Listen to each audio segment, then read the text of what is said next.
nandito tayo ngayon sa St. Luke's at nakakatapos lang ang pirmahan doon sa Memorandum of Agreement between PhilHealth at saka sa St. Luke's. At ito ay sa pamamagitan ng MOA na yan ay ini-involve na natin, sinasama na natin ang mga private hospital sa ating mga programa para tulungan ng mga iba't ibang pasyente. Kaya yung kahit na yung dati na yung hindi nakakapunta sa private hospital kagaya ng St. Luke's ay matutulungan na makapunta dito at bibigyan natin ng suporta na galing yung kagaya ng dati sa PhilHealth, sa DOH at kung minsan kahit sa Office of the President. Pero ito ay para hindi na matatakot ang mga nagkakasakit na pumunta sa private hospital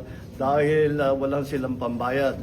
Ito ay napakalaking bagay at simula lang siguro ito. St. Luke's ang nag-umpisa tayo sa St. Luke's at paparamihin pa natin yan para lahat na talaga ng ating mga facilities, healthcare facilities ay kasama na sa mga programa natin para kahit na hindi